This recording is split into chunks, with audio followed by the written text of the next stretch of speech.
আসসালামু আলাইকুম। Village life with মালা চ্যানেলে সবাইকে আবারও স্বাগত জানাই।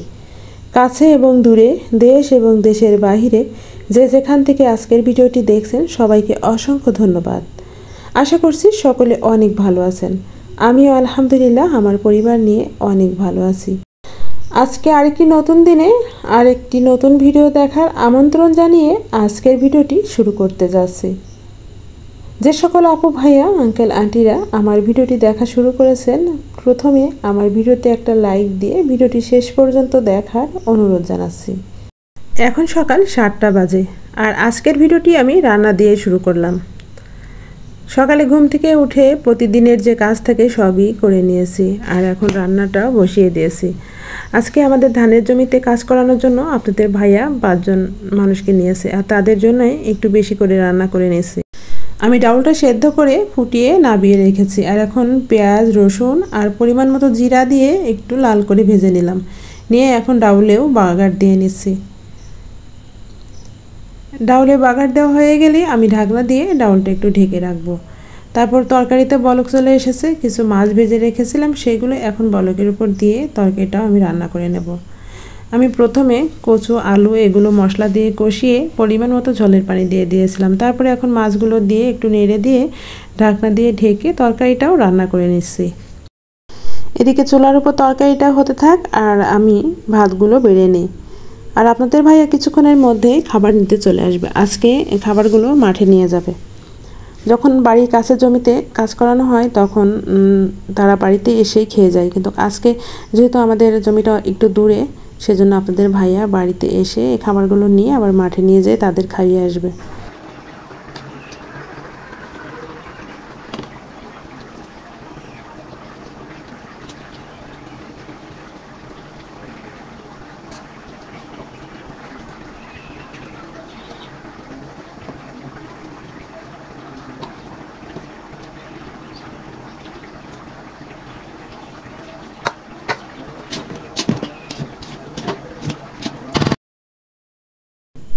ভাতটা বেড়ে রেখে আমি এখন তরকারিটাও বেড়ে নিচ্ছি। আজকে কচু দিয়ে আলু দিয়ে রুই মাছের ঝোল করেছি আর ওদিকে ডাউল রান্না করে নিয়েছি।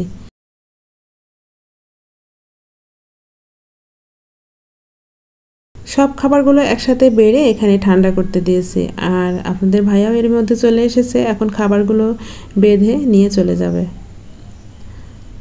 সকালে রান্না বাড়া খাওয়া দাওয়ার পরে আর ক্যামেরা অন করিনি। একেবারে বিকেলে আবারও ক্যামেরাটা অন করেছি। আপনাদের ভাইয়া বাজারে গিয়েছিল আর বাজার থেকে কিছু মাছ সবজি এগুলো কিনে এনেছে। এখানে কিছুটা ইলিশ মাছ, তারপরে 2টা তাল, তারপরে লাউ, বেগুন, কাঁচকলা, পাকা কলা, সাবান, শ্যাম্পু, পেঁয়াজ, তারপর আলু, কচু আর কি যা যা সবজি বাজার লাগবে সবগুলোই নিয়ে এসেছে। এখন আমি আস্তে আস্তে এগুলো বের করে গুছিয়ে রাখছি। সবজি বাজারগুলো গুছিয়ে রেখে আমি ইলিশ মাছগুলো কেটে ফ্রিজে রেখে দেব। এখন কিছুটা ধনিয়া ভেজে নিচ্ছি আর এই ধনিয়াগুলো আমি আগে ধুয়ে ছাদে শুকিয়ে বয়ামে ভরে রেখেছিলাম। আর এখন এগুলো হালকা করে ভেজে নিচ্ছি। ভেজে নেওয়ার পরে ব্লেন্ডারে গুঁড়ো করে নেব।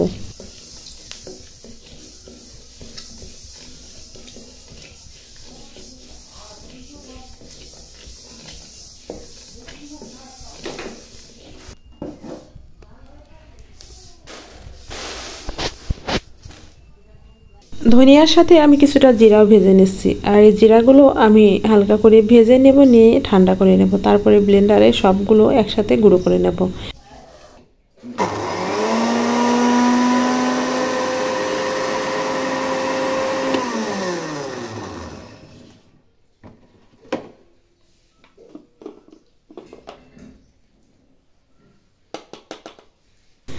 আমি প্রথমে জিরা গুঁড়ো করে নিয়েছি, তারপরে ধনিয়াগুলো গুঁড়ো করে নিয়েছি আর অফ ক্যামেরায় কিছুটা চাউল ভেজে চাউলটাও গুঁড়ো করে নিয়েছি। আর আমার ছেলে চাউল ভাজা দেখে ও ভাবছে যে এটা ছাতু, সেজন্য ও খেতে চাচ্ছে। ভাবছি এখান থেকে কিছুটা আমি ধনিয়ার গুঁড়োর সাথে মিশিয়ে দেবো আর কিছুটা আমার ছেলেকে চিনি দিয়ে মাখিয়ে দেব। আমি এখন সবগুলো বয়ামে ভরে রেখে দেবো।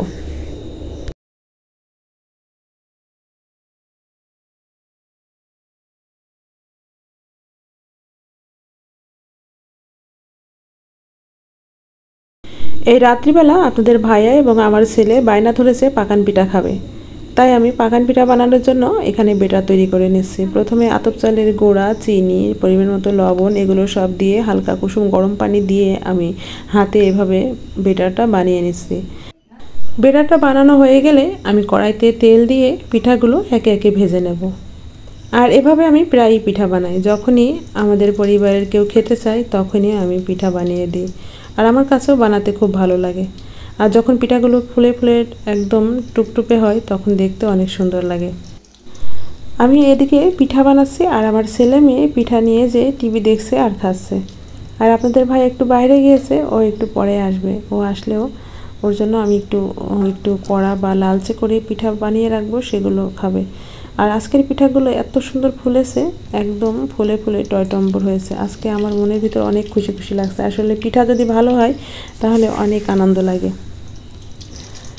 আমি এক একে পিঠাগুলো ভেজে ভেজে তুলে নিচ্ছি, আর এদিকে আমিও দুই একটা চুলার উপর বসে খেয়ে নিয়েছি। এতক্ষণ ধৈর্য সহকারে যে সকল আপু ভাইয়া, আঙ্কেল আন্টিরা, ছোটো ছোটো সোনামণিরা আমার ভিডিওটি দেখছেন, আপনাদেরকে অসংখ্য ধন্যবাদ। আজকের ভিডিওটির কোনো অংশ যদি আপনাদের কাছে ভালো লেগে যায়, আমার ভিডিওতে একটা লাইক দিবেন এবং আপনাদের মধ্যে যদি কেউ আজকে আমার চ্যানেলে নতুন হয়ে থাকেন তাহলে আমার চ্যানেলটি সাবস্ক্রাইব করে আমার পাশে থেকে যাবেন। আর আমার চ্যানেলের নিত্য নতুন ভিডিও পেতে চ্যানেলটি সাবস্ক্রাইব করে পাশে থাকা বেল বাটনের অল অপশনে ক্লিক করে রাখবেন। তাহলে আমি যখনই ভিডিও ছাড়বো আপনাদের মোবাইলে আমার নোটিফিকেশন পৌঁছে যাবে, আর আপনারা সময় সুযোগ করে আমার ভিডিওগুলো দেখে নিতে পারবেন। আর যে সকল আপু ভাইয়েরা আমার চ্যানেলটি সাবস্ক্রাইব করে আমার ভিডিওগুলো নিয়মিত দেখেন, আপনাদেরকে অসংখ্য ধন্যবাদ এবং আমার অন্তর থেকে আপনাদের জন্য দোয়া এবং ভালোবাসা সবসময় থাকবে। আমার ভিডিও সম্পর্কিত কথাবার্তায় আমি যদি কোনো রকম ভুল ত্রুটি বলে থাকি, প্লিজ আপনারা আমাকে ক্ষমা সুন্দর দৃষ্টিতে দেখবেন। আর আজকের ভিডিওটি কেমন লেগেছে অবশ্যই কিন্তু কমেন্ট করে আমাকে জানিয়ে দিবেন। আজকের মতন এখানেই বিদায় নিচ্ছি। আবারও কোনো নতুন ভিডিও নিয়ে আপনাদের মাঝে হাজির হব। আল্লাহ হাফেজ। আসসালামু আলাইকুম।